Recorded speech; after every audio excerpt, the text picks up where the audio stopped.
problema que está relacionado al hígado. Entonces, las molestias digestivas tienen una gran división, que es cuando el hígado está afectado. Y los síntomas y manifestaciones son diferentes. Dentro de las manifestaciones de los pacientes, entonces, los pacientes que tienen problemas del hígado pueden presentar manifestaciones agudas, súbitas, repentinas, y los casos típicos de estas manifestaciones son los casos de una infección viral, de hepatitis viral, los casos de contacto con alguna sustancia tóxica, ya sea medicamentos o de repente enfermedades de tipo ocupacional. Y también existen problemas que resultan de un daño lento pero persistente del hígado y se ve en los casos de enfermedades. Entonces, dentro de las enfermedades hepáticas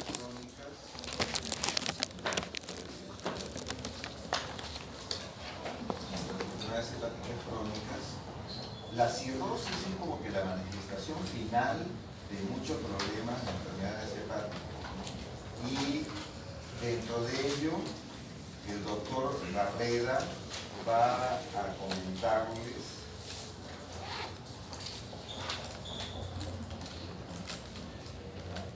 acerca de lo que es el síndrome ictérico.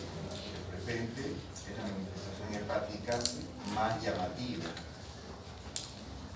pero también la hipertensión portal.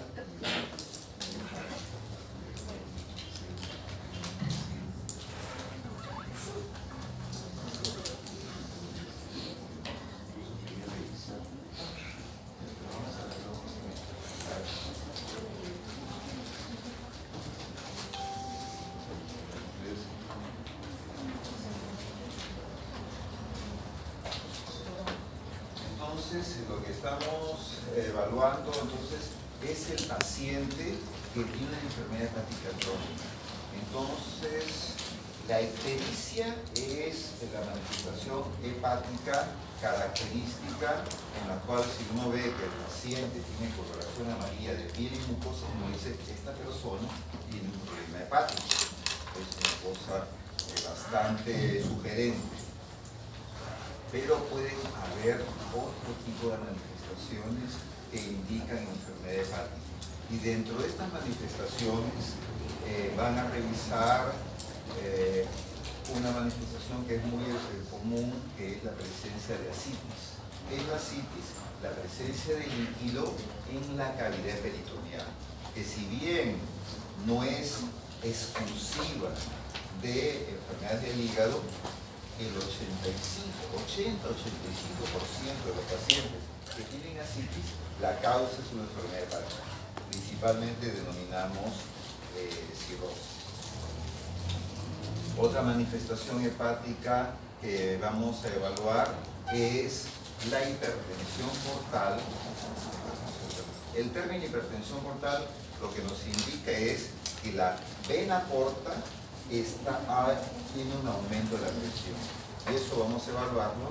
Y la encefalopatía hepática, en la cual nos dice una persona que tiene trastornos del sensorio secundarios a una enfermedad. Entonces, vamos a evaluar por qué se producen y cuáles son las características clínicas de cada uno de estos síndromes. Entonces, en la hipertensión portal tenemos que decir que es el conjunto de síntomas y signos que aparecen como resultado de una elevación de la presión en el sistema venoso portal. Entonces, este aumento de la presión venosa que excede los 5 milímetros, que excede en 5 milímetros la presión de la vena cava inferior. La vena cava, como ustedes entienden, las venas casi no tienen presión.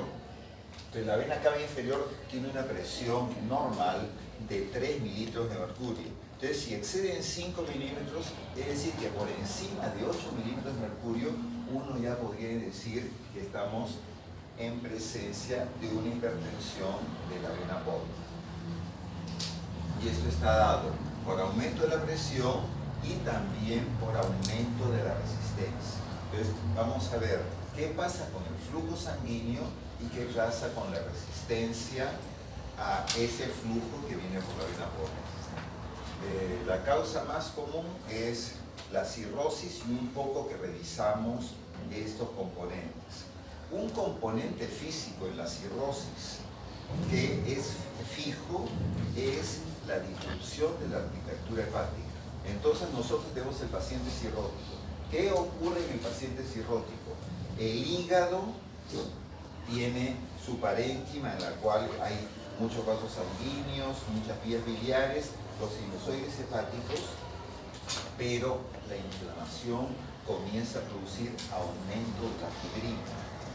Existe la célula estelada o la célula de Ito, y esa célula estelada en la célula de Ito que está en el espacio de Lice comienza a producir más fibra en relación a una reacción inflamatoria. El paciente es un alcohólico crónico, el paciente es un paciente que tiene una hepatitis viral crónica, es un paciente que toma en forma continua medicamentos que están produciendo una inflamación crónica. Y entonces eso va a producir que el hígado se ponga duro. Y sabemos que la vena porta llega la sangre al hígado, pero si el hígado está duro, entonces el flujo de la sangre de la porta hacia el corazón va a estar dificultado. Y entonces eso va a generar una parte de hipertensión portal. Inicialmente eso se puede controlar si es que la sangre se va por otros lados y entonces la presión no es tan notoria.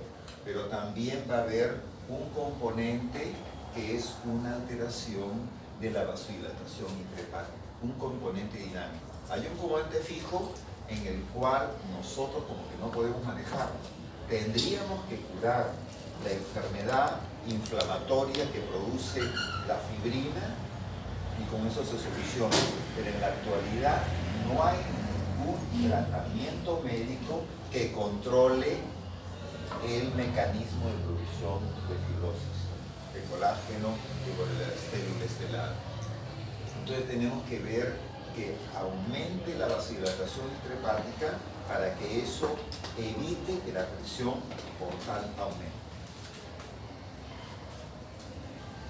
Puede haber una vasodilatación disminuida y esta vasodilatación disminuida, es decir, no hay vasodilatación, un componente que es importante es el óxido nitroso. En estos pacientes que tienen esta patología hepática crónica, eso ocurre, disminuye el óxido nitroso y entonces la hipertensión portal va a subir y no se puede controlar. Una vasoconstricción, vasodilatación disminuida, una vasoconstricción aumentada por aumento de la endotelina 1 y esos son los factores. Entonces acá tenemos nosotros en un esquema el sinusoide hepático. El hepatocito, la célula estelada, el espacio de Lice. Y acá está la vena sinusoidal por donde viene el flujo sanguíneo. Entonces el flujo sanguíneo aquí tiene facilidad porque tiene espacios y la sangre puede tener contacto y puede fluir. Pero en el paciente que tiene cirrosis, que tiene fibrosis, estos espacios no están bien cerrados, entonces la sangre no tiene facilidad para fluir en forma adecuada y las células esteladas producen fibrosis y entonces el hígado se torna duro y eso va a favorecer o va a predisponer a la hipertensión portal, porque la porta está fuera del hígado, pero la enfermedad hepática es la que produce la hipertensión portal. Y los problemas de la hipertensión portal son los que dan características clínicas típicas. Vamos a ver, ya sabemos que el 70% del aporte sanguíneo del hígado viene de la vena porta, solamente un 30% de la arteria hepática. Entonces, una vena que da, entre comillas, un componente de sangre ya como gastada, es la que da el aporte sanguíneo más importante. ¿Por qué?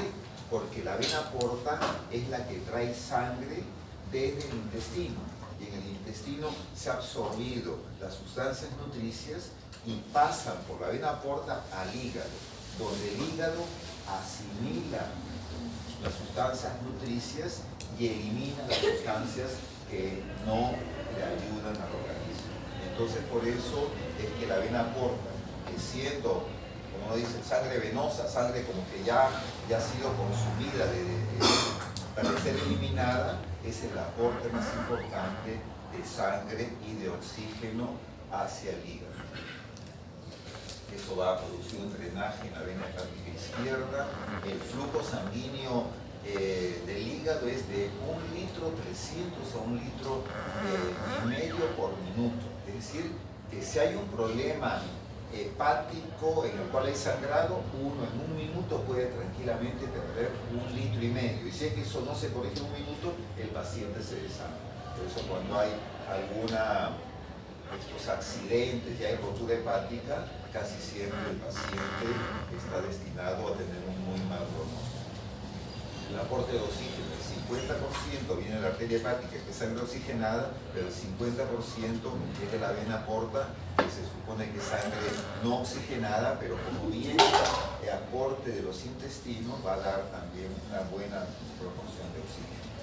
Acá entonces tenemos, la vena porta se forma por la unión de la vena mesentérica superior con la vena esplénica. Y la vena esplénica tiene un aporte importante de la vena mesentérica inferior. Un punto interesante que clínicamente es útil saber que tenemos acá la vena umbilical. Entonces, cuando el problema del paciente es de una hipertensión portal hepática, eso va a dar que el paciente tenga circulación colateral o lo que llaman el caput medusa, porque si es que tenemos el hígado duro en un paciente cirrótico, entonces ese hígado duro, la sangre no puede pasar, y esto hace que la sangre se regrese por la vena umbilical y uno ve la circulación colateral. Mientras que si es que el problema de la hipertensión portal es que exista una trombosis de la vena porta, es decir, que la vena porta se ha producido un coágulo, se ha producido una oclusión, entonces en estos pacientes no hay circulación colateral. Entonces, uno sabe que si el paciente tiene circulación colateral, el problema de hipertensión portal de todas maneras es del hígado hacia arriba. Y si es que uno no tiene circulación colateral, entonces uno dice, de repente puede ser, pero que no es muy marcada, o es un problema de la misma vena porta. Eso como punto de vista de características clínicas en el paciente con problema de hipertensión portal. Y un poco ver cómo la porta recoge, se puede decir, la sangre venosa del intestino, del estómago, del vaso, y entonces por eso es que tiene un aporte nutricio sumamente importante. Entonces hemos visto aumento de la resistencia intrahepática, portal, y eso da producción de colaterales. Y aumento del flujo sanguíneo por una vasodilatación esplácnica, una hipervolemia. Y todo eso va a producir aumento de la presión portal. Un aspecto muy interesante de la hipertensión portal es que el paciente tiene de repente muchos años de enfermedad, porque hemos visto que la hipertensión portal es por encima de 8, 10 mililitros de mercurio. Entonces el paciente ya tiene hipertensión portal, pero esa hipertensión portal no da signos clínicos. El paciente puede tener la aparición de varices esofágicas, pero el paciente muchas veces no tiene signos clínicos. En la medida que pasan los años y el paciente hace un aumento de la hipertensión portal hasta que llega a niveles por encima de 20, llega a 25, entonces el paciente de repente presenta una emetemesis, produce una hemorragia porque esas varices esofágicas se rompieron.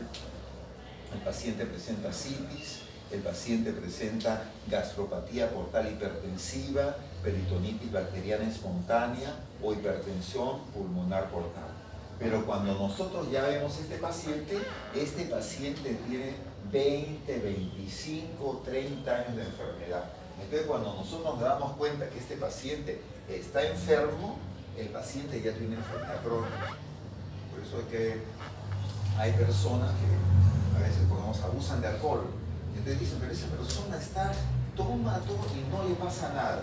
Pero ha estado en forma subclínica. Y cuando ya se pone mal, ya el cuadro es sumamente complicado. Entonces, cuando tenemos estos pacientes con enfermedades hepáticas crónicas que dan estas manifestaciones, tienen una esperanza de vida de 1 año, 2 años, 4 años a lo sumo. Hay tratamientos que ayudan, pero ya cuando vemos estos casos, sabemos que el cuadro es un cuadro avanzado. Entonces, la hipertensión portal puede dar manifestaciones no hemorrágicas por la citis que puede ser refractaria, el síndrome hepatorenal, cuando el paciente tiene un problema hepático y se compromete también el riñón, se produce el síndrome hepatorenal, y esta citis en el paciente con enfermedad hepática crónica favorece que exista un pasaje de las bacterias del intestino al líquido peritoneal. Entonces se produce la peritonitis bacteriana espontánea. Entonces el paciente tiene citis y esa citis está infectada. Y uno dice, pero ¿de dónde ha venido? ¿Por qué tiene bacterias en el líquido acítico? Es que las bacterias atraviesan desde el lumen intestinal, atraviesan la mucosa, la submucosa, la muscular, y de la sedosa como que se exudan y llegan al líquido acítico. Y es una causa importante de complicaciones y de mortalidad de los pacientes cirróticos. Entonces el paciente murió porque tuvo una infección del peritoneo, pero dicen que le vino una apendicitis, se le perforó un intestino. No, ocurrió este problema en estos pacientes hepáticos crónicos. La encefalopatía hepática, que es que el hígado no está limpiando de sustancias tóxicas y el paciente, esas sustancias tóxicas llegan al sistema nervioso y se produce la encefalopatía. Y las complicaciones hemorrágicas, que generalmente son las que preocupan más, porque el paciente viene y ha vomitado 1 litro de sangre, ¿no? Y entonces es un cuadro que generalmente en el paciente con cirrosis, 1 de cada 3 pacientes con cirrosis que vienen con hematemesis no sobreviven a ese episodio, fallecen por una hipovolemia y por una descompensación hepática. ¿Cómo nos damos cuenta que el paciente tiene hipertensión portal? Bueno, entonces vamos a ver las características generales del paciente cirrótico. Cuando hablamos de hipertensión portal, la mayoría son cirróticos y vamos a ver, claro, al abdomen, ascitis, el caput medusa, hinchado, edematoso. La ginecomastia es una complicación secundaria de la enfermedad hepática. Y hemorroides, claro, no significa que todos los pacientes con hemorroides son cirróticos, ¿no? Una minoría, pero los pacientes que tienen hemorroides en la hipertensión portal y en la cirrosis es por un mecanismo que existe de compensación que trata que la sangre que viene de la porta busque una comunicación con el sistema cava para llegar hacia el corazón. Entonces podemos retroceder un poquito, no sé si estamos avanzando, pero si retrocedemos un poquito, entonces no se nota tanto, ¿no? Pero tenemos que la arteria mesentérica inferior tiene las venas hemorroidales, y estas venas hemorroidales, las hemorroidales internas, se comunican con las hemorroidales externas, y es un mecanismo para que toda la sangre que no puede pasar puede ir por el sistema cava, ya no por el sistema porta, sino por el sistema cava.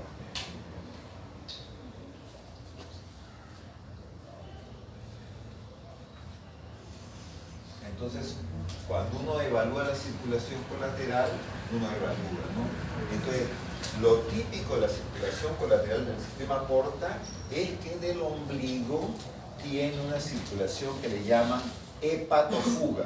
Es decir, que del centro se va, si uno puede evaluar, están lo suficientemente dilatadas y uno presiona una zona, se va a ver que se hincha en dirección alejándose de la región umbilical.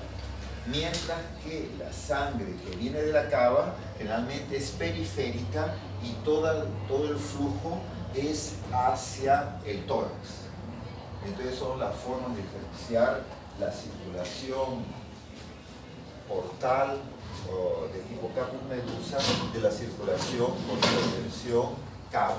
La hipertensión cava es más lateralizada y toda la circulación va hacia arriba, mientras que la portal es más central y toda la circulación es como que se aleja del ombligo.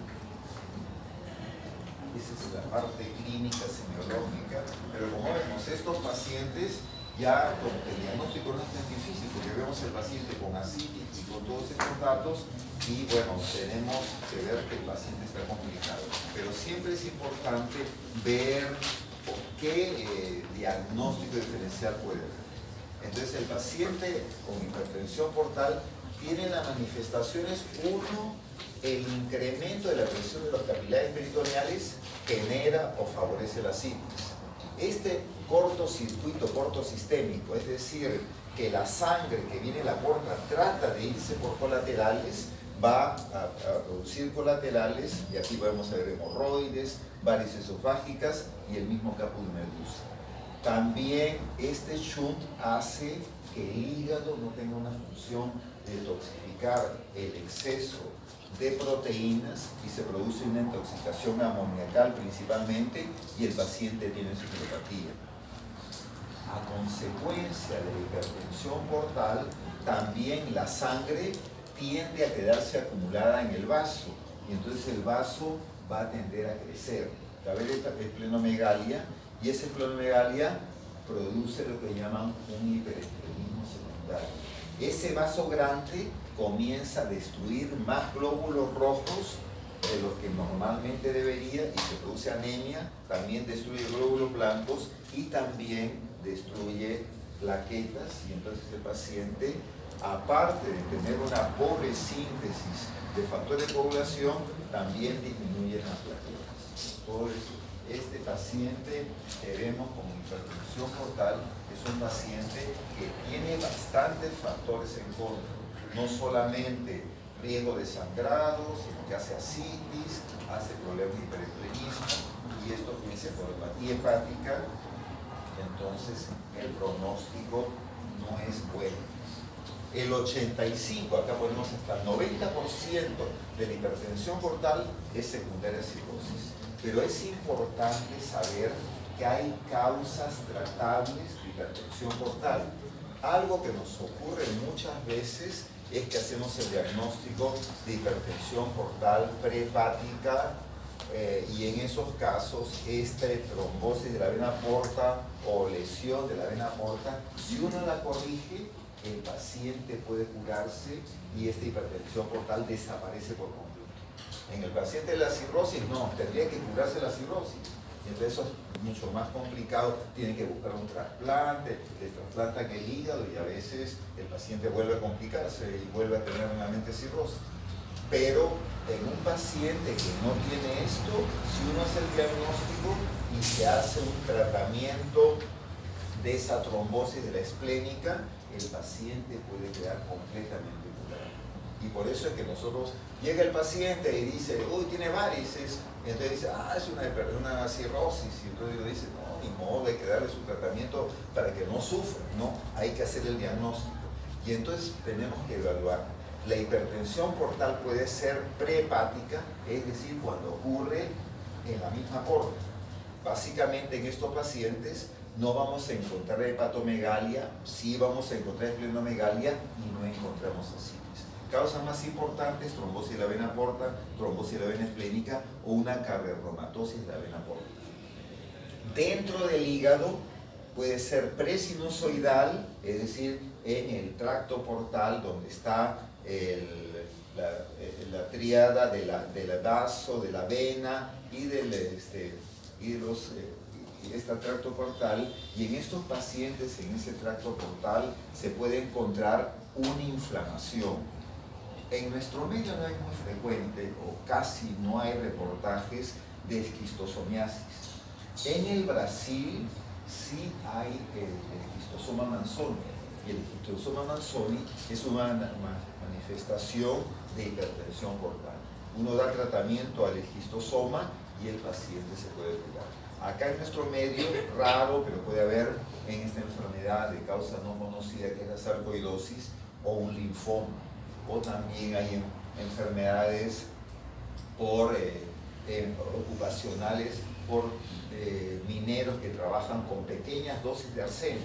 El arsénico es un veneno, pero si son dosis mínimas puede producir una inflamación de este tracto portal y se puede producir una hipertensión portal presinusoidal.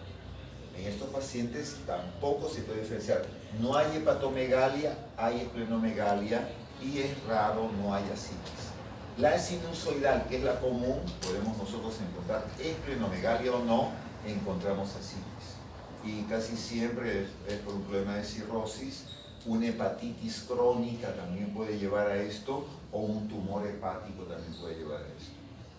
La posinusoidal, hay la enfermedad veno-oclusiva, que en algunas partes de nuestro país puede ocurrir por consumo de unas plantas que tienen un alcaloide de senecio, y esto produce una inflamación de la vena posthepática y se produce esta enfermedad, en la cual sí encontramos hepatomegalia, ya no hay esplenomegalia, pero sí encontramos ascitis.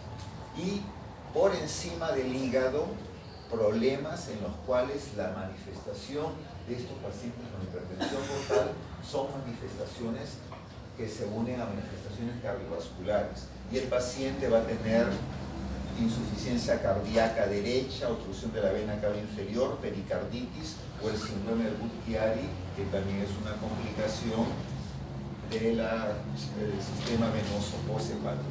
Hepatomegalia es la regla, no encontramos esplenomegalia y podemos encontrar ascitis. Entonces, cuando evaluamos estos pacientes, tenemos que ver estas características para poder saber que el paciente puede tener un diagnóstico diferente de la cirrosis. De todas maneras, si el paciente se diagnostica de cirrosis, le damos tratamiento, pero si es que el diagnóstico no es de cirrosis, hay que ver el tratamiento para poder controlar este problema. Entonces acá un poquito que revisamos las causas prehepáticas, obstrucción portal, anomalías congénitas de la aorta, infección umbilical. Las causas más comunes de hipertensión portal prehepática que tenemos nosotros son en zonas alejadas, que todavía hay los partos por matronas o los partos en el domicilio. Si es que se corta el cordón con una tijera que no ha sido adecuadamente desinfectada, puede haber una onfalitis en el neonato, y eso con los años va a producir una hipertensión portal prehepática de la misma aorta. O pacientes que han nacido, son pequeñitos, nacieron prematuros, entonces entran a una incubadora y les pasan los antibióticos, les pasan la medicina a través de la vena umbilical. Ese pasaje de los medicamentos en los prematuros por la vena umbilical puede producir una inflamación y puede producir una hipertensión. Entonces, la causa más común de hematemesis en la infancia es por estas causas. Es un niñito de 5 o 6 años y que de repente vomitó dos vasos de sangre. Entonces uno dice, ¿qué pasó? Y después dicen, sí, pues, sino que de muy pequeñito, hemos visto, nació en forma domiciliaria y tuvo una inflamación del ombligo. O fue un niño prematuro que estuvo como un mes ahí en la sala de neonatología para su tratamiento. Y ese es un dato que nos hace recordar estas causas. Posapendicitis, trombosis portal postraumática, deshidratación extrema, neoplasias infiltrantes de la porta, enfermedades sanguíneas que aumentan la coagulación, como policitemia, mielofibrosis y trombocitopenias, también pueden ser causa de hipertensión portal prehepática. La poshepática ya hemos visto que básicamente el espacio porta esquistosomas, sarcoidosis, cirrosis primaria, fibrosis hepática congénita, tóxica por contacto, personas que trabajan de repente en minas, en laboratorios, con cloruro de vinilo, cobre, arsénico. Este cloruro de vinilo y el asbesto que es una mezcla, se descubrió hace como 30 años en la empresa Boeing, que hacía que las cabinas climatizadas de los aviones tienen que estar separadas del medio ambiente. Si ustedes han viajado y ven a veces temperatura en el exterior, menos 40 grados, y en el avión estaban a 20 grados, ¿no? 25 grados. Entonces, para eso tienen una cubierta de asbesto. Los trabajadores de la Boeing manejaron el asbesto durante muchos años sin tener los cuidados y comenzaron a presentar un tipo de hipertensión portal. Y se descubrió que era por este tipo de toxicidad. La sinusoidal, básicamente la cirrosis y la hiperplasia nodular regenerativa, es la causa más común.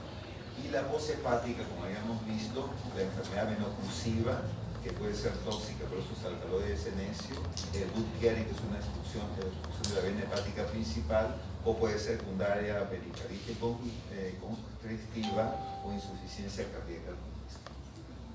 Entonces, la hipertensión portal es un punto o un factor muy importante de morbilidad crónica en los pacientes con enfermedad hepática. Entonces, todo esto demora años y puede tener, de todas maneras, puede haber un control, puede haber un tratamiento, pero a veces la única solución es bastante fácil. Y otra manifestación importante de enfermedad hepática, en este caso, puede ser aguda o crónica. Lo más común es que sea enfermedad hepática crónica, pero puede haber encefalopatía hepática en casos agudos. Y vamos a hacer una pequeña revisión de esto. Entonces, hay dos definiciones. Vamos a poner la definición actual. La encefalopatía hepática es una disfunción cerebral producida por insuficiencia o shunt portosistémico del hígado, que se manifiesta como un amplio espectro de anormalidades neurológicas y psiquiátricas que van desde alteraciones subclínicas hasta el coma. Una cosa que tenemos que indicar acá es una disfunción cerebral que puede ser